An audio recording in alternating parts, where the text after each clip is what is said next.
사랑이 많으시고 좋으신 하나님, 그 은혜가 감사합니다.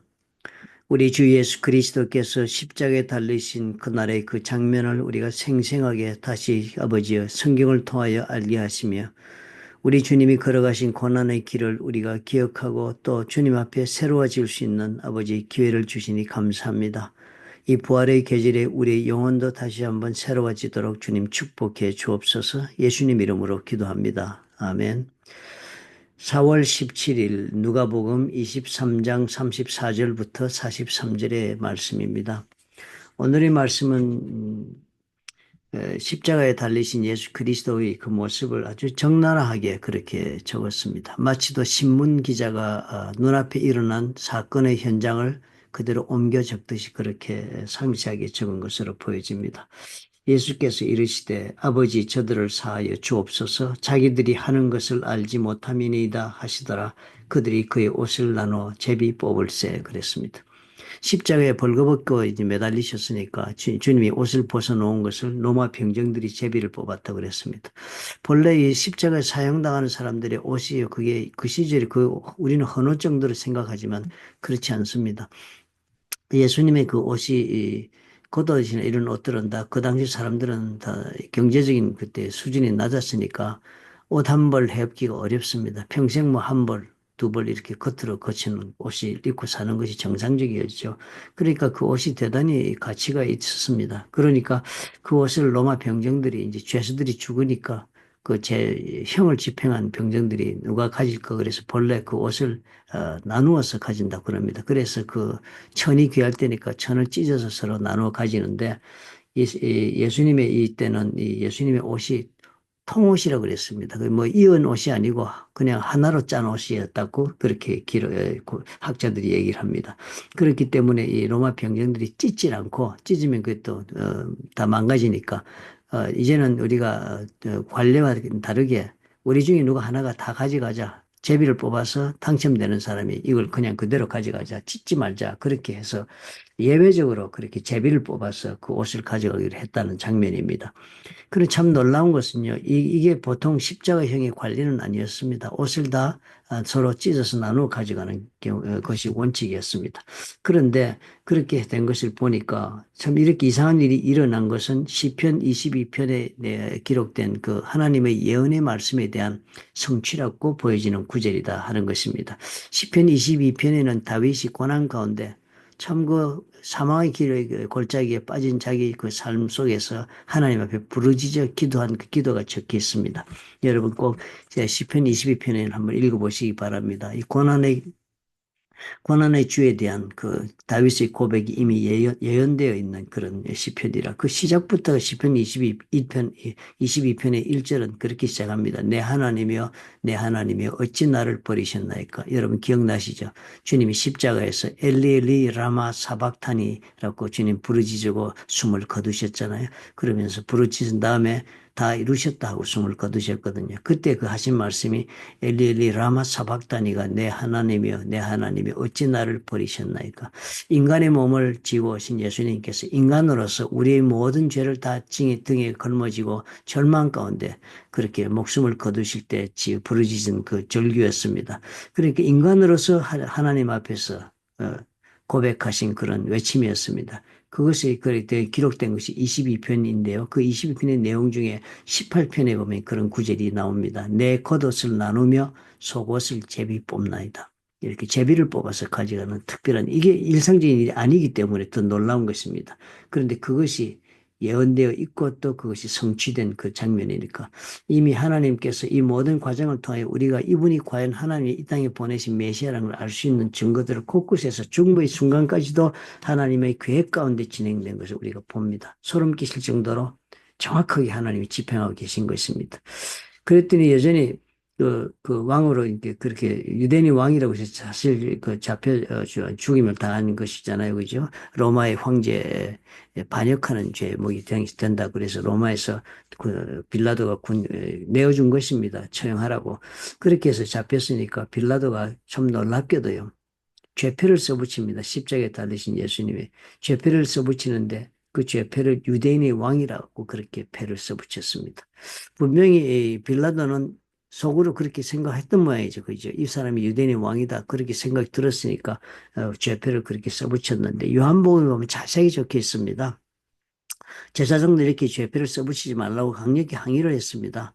그렇게 항의를 했는데 빌라도가 이 말을 듣고 유대인들이 왕이라 쓰지 말고 자칭 유대인의 왕이라 쓰라고 그렇게 말했습니다. 스스로가 왕이라 그랬지 우리가 왕으로 인정하지 않는다라고 해서 자칭 유대인의 왕이라 그랬는데도 빌라도는 내가 쓸 것을 썼다 그러면서 붙였습니다. 사실 우리 예수님이 이 땅에 유대인의 왕으로 오신 것은 동방박사 때부터 마태복음의 초기부터 늘 말씀해 오신 것입니다. 하나님의 나라 하나님 왕국을 이 땅에 이루시는데 왕으로 오신 분이라는 것을 마태복음 2장 2절에 동방박사들도 와서 헤롯 대왕 궁정에 들어가서 물었잖아요. 유대인의 왕으로 나신 이가 어디 계시냐. 분명히 처음부터 성경은 유대인의 왕으로 오신 것을 우리에게 알려주고 계신 것입니다. 그런데 돌아가셨을 때 정말 초라하게 죄수로서 십자가에 돌아가신 것이 아니라 하나님께서 분명히 죄표를 써붙여서 어떤 죽음을 죽으셨는지를 명백하게 적었습니다. 그것이 요한복음에 보니까요. 히브리 말로, 로마 말로, 헬라 말로, 온 세계, 그 당시가 로마가 다스릴 때니까 공용어가 로마어예요. 그러나 사람들은 상용어로 헬라 말을 썼습니다. 그리고 유대인들은 아람 방언을 썼습니다. 그러니까 그 세 개의 언어로 다 적었다. 그러니까 온 세상 사람들이 다 알 수 있도록 유대인의 왕이라고 쓴 죄표를 붙였다 하는 것입니다. 참 놀랍지 않아요? 하나님께서 정말 이 하시고 있는 게 일이 한 틈도 빈틈이 없이 진행되고 계신 것입니다. 주님은 십자가에 돌아가실 때 유대인의 왕으로 돌아가시면서 온전한 사람으로 우리의 모든 죄를 지고 돌아가신 것을 이 두 구절에서 분명하게 명시하고 있는 것입니다. 그런데 그 가운데 이사야서의 예언에 보면은 죄인 가운데 같이 죽겠다고 행악자들과 함께 죽는다고 적혀 있는 그 예언의 말씀대로 그렇게 도적 두 사람 사이에서 돌아가시는데 그중에 한 도적이 그렇게 얘기를 했습니다. 예수여 당신의 나라에 임하실 때 나를 기억하소서. 그랬더니 예수께서 진실로 내게 이르노니 오늘 네가 나와 함께 낙원에 있으리라. 그 말 한마디로 예수님이 누구인가를 인정한 그 말 한마디, 정말 예수님은 죄를 지으신 것이 없고 행한 것은 옳지 않은 것이 없다라고 고백하면서 나를 기억해달라 그랬더니 주님이 네가 오늘 나와 함께 낙원에 있으라. 즉 이 낙원이란 것이 하나님 계신 하나님 나라를 뜻합니다. 요한계시록에도 보면 하나님의 낙원에 있는 생명나무의 열매, 생명나무가 하나님 나라의 가장 그 강변에 생명수가 흐르는 그 강가에 생명나무가 있다고 요한계시록이 설명하는 그 낙원은 하나님 계신 나라지요.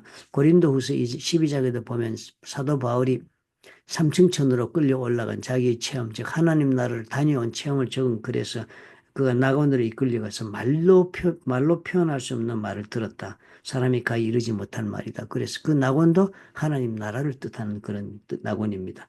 그러니까 이 죄수가 바로 그날 구원받은 것입니다. 구원받아서 죽어서 낙원으로 들어간 그런 구원을 이룬 사람이 되었습니다. 현실에서는 구원받지 못했지만 죽음을 통해서 예수를 믿음으로 천국에 들어갔습니다.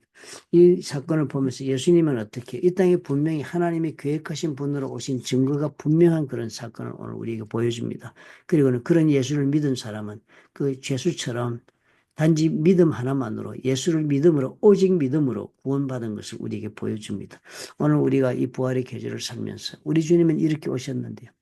참으로 우리는 이 옆에 매달린 강도보다도 더한 은혜를 입은 사람들입니다. 우리는 살아서 마지막 순간에 예수를 믿은 사람들이 아니라 우리는 살아서 복음을 듣고 그리고 예수를 믿어서 우리가 예수님을 따르기로 결단하고 오늘 살아가는 사람들입니다. 그러므로 우리 삶은 참으로 우리 하나님께서 이 마지막 이 죄수의 삶과는 전혀 다른 그런 삶의 기회를 우리에게 주셨습니다. 사도 바울이 얘기한 것처럼 이 낙원에서 이렇게 함께 낙원에 간 이 죄수는 그렇게 구원을 받았다지만 불 가운데 건짐을 받은 그런 부끄러운 구원 가운데 아마 갔을 것입니다. 아무것도 하나님을 위하여 혹은 예수 그리스도의 그 구원에 감사하여 드린 것이 없는 그런 삶을 살았기 때문에 부끄러운 구원의 자리에 갔을 것입니다.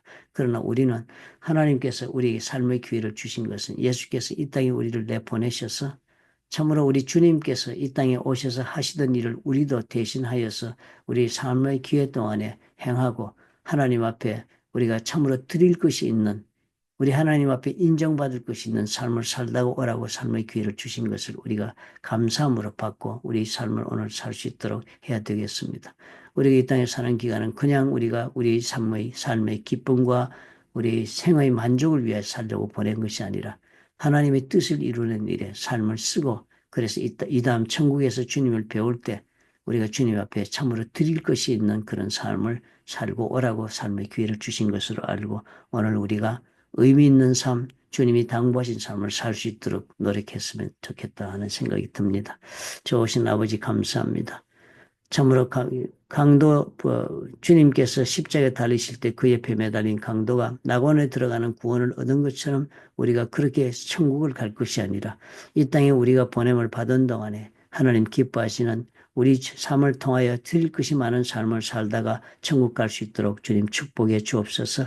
예수께서 이 땅에 오신 목적이 영혼을 구원하고 제자 삼는 일을 위하여 보냄을 받았듯이 우리도 참으로 하나님을 알지 못하는 영혼들에게 살아계신 하나님의 그 은혜를 전하고 구원의 아버지 이 놀라운 비밀을 전하여서 저들로 하여금 우리와 함께 낙원의 아버지의 삶을 누리는 백성들이 되도록 축복해 주시옵소서.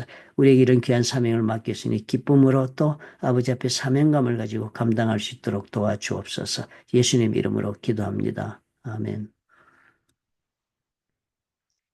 예수께서 죽으신 죽음이 신화가 아니라는 것, 그죠? 얼마나 절절한 사건이었습니까? 2000년이 지났던 아니면 그 당시 100년이 되어서 이 기록을 보았던 사람들이는 아마 이 사건에 대해서 따져보고 그리고 또 개선해보고 비교해보고 연구해보면은 부인할 수 없는 역사적 사건이었던 것을 알게 될 것입니다. 우리에게 아직도 이런 복음이 있음을 감사합시다. 그리고 복음을 위해 우리가 살 수 있는 그런 결심이 있기를 이 부활절 기간 동안에 하나님 앞에 기도하십시다.